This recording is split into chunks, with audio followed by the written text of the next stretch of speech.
After the sadness of the day of Tisha B'Av, the period of the 9 days, the 3 weeks period of mourning that the Jewish people have gone through, we now begin a period of Nechama, a period of comfort, beginning with Shabbos Nachemu, Shabbos of comfort. And for the next 7 weeks, we read a Haftorah each Shabbos, which is of the Shivat and Nechemta, the 7 Haftorahs of comfort. As Hashem tells us, the Jewish people, that He may be disappointed in our actions. He may be disappointed in the fact that we've rebelled against Him as a people, but like any father and any parent with their child, no matter what, Hashem tells us that He has a love for us as His people that He will never forget, and that He wants us to be comforted and wants us to hope for the future. And so, in our Parsha this week, Parshas Vaeschanan, which always falls out on Shabbos Nachemu, we read the foundation of our faith. Shema Yisrael, Hashem Elokeinu, Hashem Echad. The words, Hear, O Israel, Hashem is our God, Hashem is one. These are words that every Jewish child hears probably for the very first time when their parent is putting them to sleep. And it's the last words a person says when they go to sleep at night, and it's the last words a person says when they leave this world. It is the essence of our faith, believing in one God, believing in Hashem, and the power of Hashem to influence our lives and the fact that He's with us. Immediately following that pasuk, we know the next perek is V'ahavta. V'ahavta is our requirement, our obligation to love Hashem.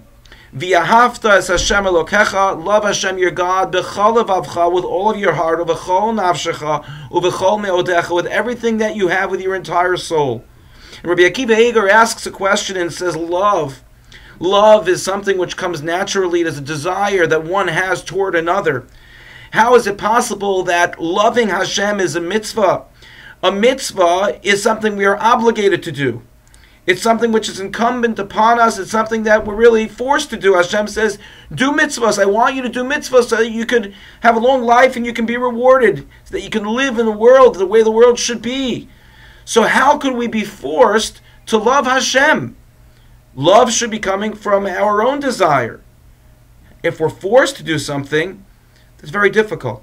If someone says to me, I need you to love that person, or I need you to love this, or I need you to love that, well, love is something that comes from me. Love is not something that's placed upon me. So Rabbi Akiva Eger says, how are we to understand the pasuk of V'ahavta es Hashem Elokecha?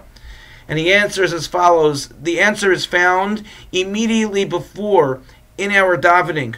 Right before we say the words of Shema Yisrael, we say the bracha of Habocher Be'amo Yisrael B'Yahava. That Hashem chooses His nation, Yisrael, Israel, B'Yahava, with love. It's a lot easier to love something if that entity expresses love to us first. If we feel loved, then we love back. And Hashem says to us, I love you as a people. You are my children. No matter what disappointments that I may have at different times throughout history, always remember that you are my children and you are beloved to me. And as a response, we are Hashem's children. We say, of course, V'ahavta es Hashem Elokecha. Of course, we love Hashem. Since He loves us, it's easy for us to reciprocate. And we should keep that in mind, even at difficult moments for us on a national level, as we're going through now, and difficult moments on a personal level in our lives, to remember that we may not always understand Hashem's reasonings, but we have to always remember that He has a tremendous love for us, and we give the love back to Him because of the fact that HaKadosh Baruch Hu, God, has gifted us with life and the ability to live a life of Judaism and a life of Torah. Thank you for listening. May this be a Shabbos of Nechama for all of the Jewish people, and have a good Shabbos.